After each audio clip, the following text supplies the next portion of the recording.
Hey guys, welcome back to my channel. Today I have for you a recipe that I'm going to do. It is called an Instapot pot roast, and in about 2 hours you'll have pot roast. So it is 3 o'clock now, and by 5 o'clock we should be eating this. So yeah, it's super easy to do. I just use basic ingredients, and let's see here. Let's just see here. So I'm gonna try to show this to you the best that I can. I've done some recipes on my vlogs, but as you guys voted that you would like to see them separate from the vlogs.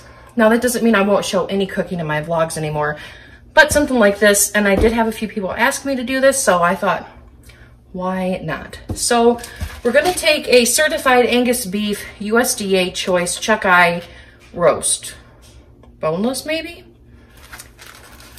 I got this not that long ago, and so first we're gonna roll up our sleeves because we are gonna get dirty.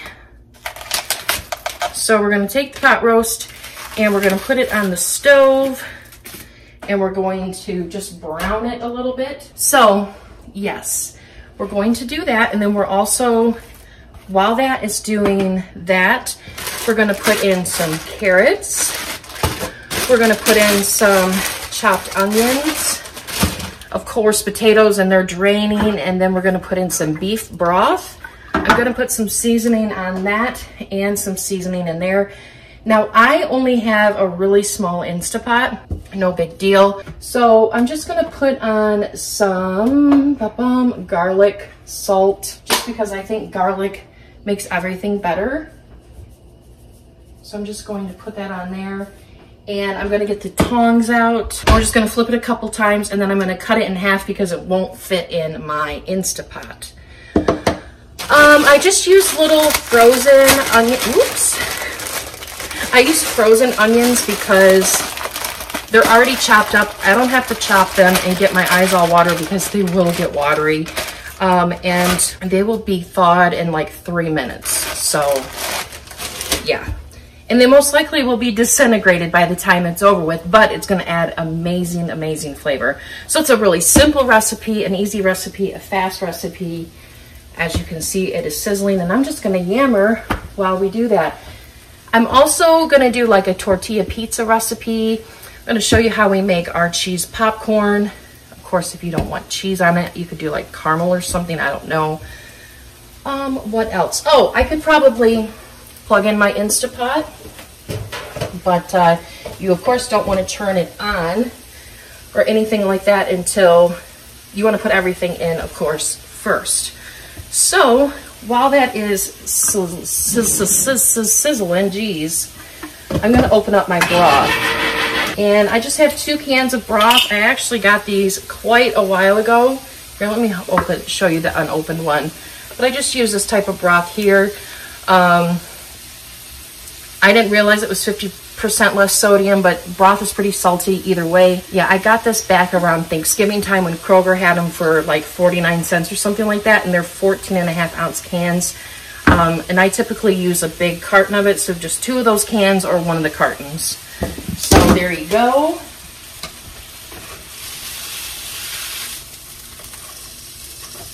And then after that is done, because that's one side's done, we'll do the other side, and then I will cut it up here.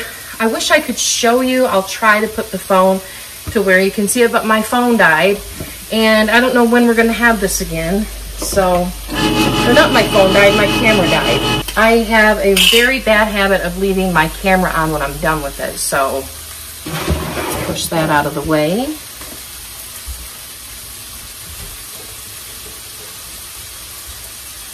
I also have some potatoes here, just regular russet potatoes.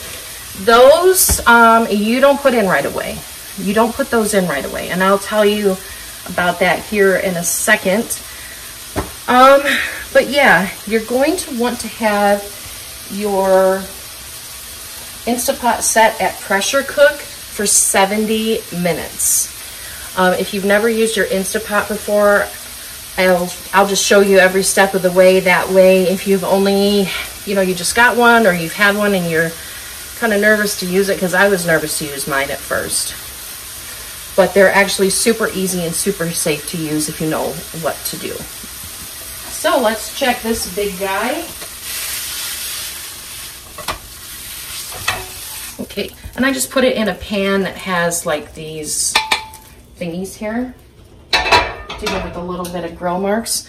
So now I'm just going to take, ooh, sorry. I'm like so not a cooking channel. So basically I'm just gonna cut this thing in half, and this thing is big. It's a little over 2.5 pounds. So I might have to cut this guy up quite a bit.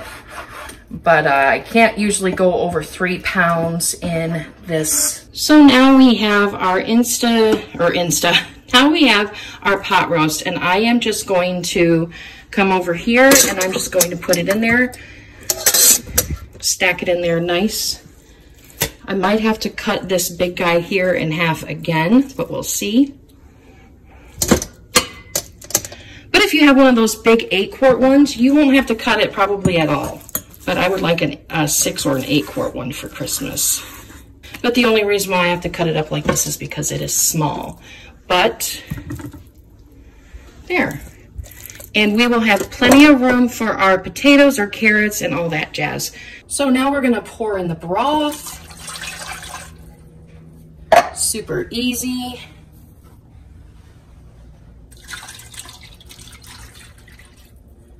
Now, like I asked with one recipe of mine that I did, I would like to know what you guys use in your recipe, because I love to know and learn what other people are putting in their recipes. Ooh, that's a lot, but it's okay. It's okay. So next I have the onions, and I'm just going to sprinkle those in there. And then I'm going to get something to stir it in there a little bit better. Oops, sorry for the noise, guys. I guess I'm not that prepared. Okay, and then I'm going to pour in quite a bit of carrots. I'm going to mush them down in there. Now, the thing with an Instapot is why it probably takes 2 hours or a little bit longer is because it has to build up the pressure first in there, and then it starts the cook time. So when you start the 70 minutes, it's going to take about 10, 15 minutes, I do believe. It could be possibly 20 minutes that it takes to heat up. And so we're just going to get the carrots down in there. Now that might seem full, like you're not going to be able to get a lot in there, but it cooks down. Now that might not seem like quite a bit of room left over for all the potatoes, but what's going to happen, of course, like with any meat, it's going to shrink. It's going to absorb the juices. Everything's going to absorb the juices. And so, yes. Now we're going to put our top on it. And we're going to close it. We're going to make sure that our topper here is not on venting, but on sealing. Because you have sealing, or sealed, and then venting. So I'm just going to hit pressure cook, and then I'm going to put it up on 70.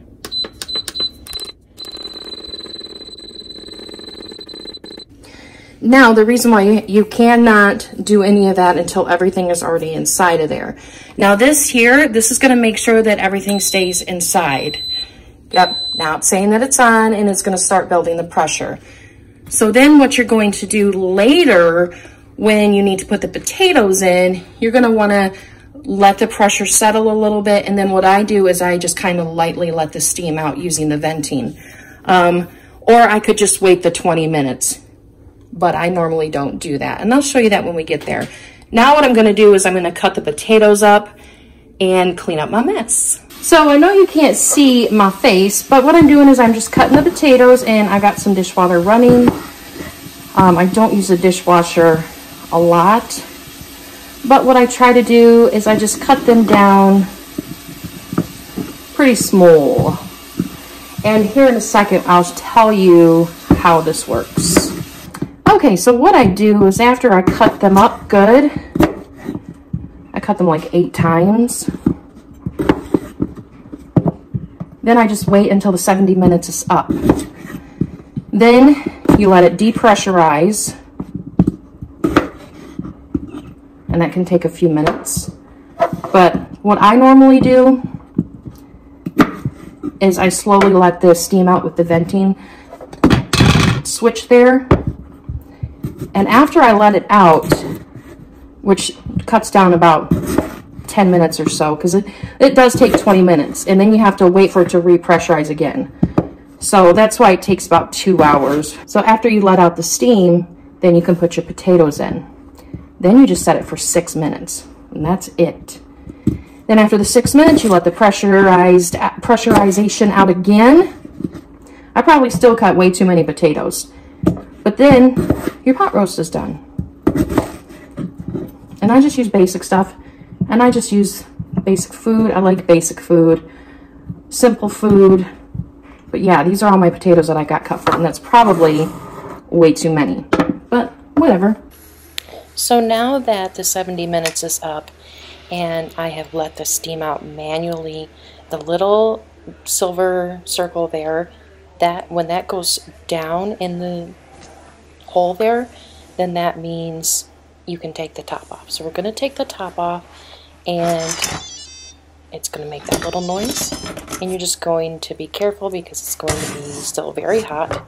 And then we're going to put in the potatoes, and we can get a good amount of potatoes in there, and you'll see that here in a second. So this portion is just a little bit of a voiceover because I just wanted to worry about getting the potatoes in there. And yeah, I leave the skin on just because flavoring, I guess. I don't know. I would like to try it with red potatoes. I personally like red potatoes more, but yeah, I just put them in there, and the skin stays on pretty good. So we're just gonna push them down in there, and then we're going to set the timer back up to 6 minutes.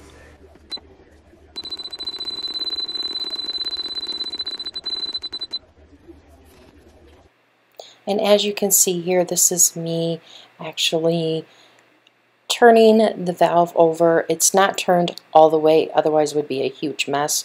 But you just turn it slightly and the steam slowly comes out. And that does take about 5 minutes or so. And I use a towel just to guard my hand there. And with this is after the potatoes are done. When you start the potatoes back up again, I do want to add that it does take a little bit of time for the pressurization to build back up, and then it'll go for the 6 minutes, and then you go and you let the steam back out again. And I don't mind doing that way just because it doesn't take very long. And that is it, guys. Those are the potatoes after everything is all said and done. The skin is still on them. And that is all, guys. I hope you enjoyed this video. I hope it was helpful for you. And thank you so much for watching. And don't forget to comment, like, and subscribe. And I will see you in the next video, guys. Bye.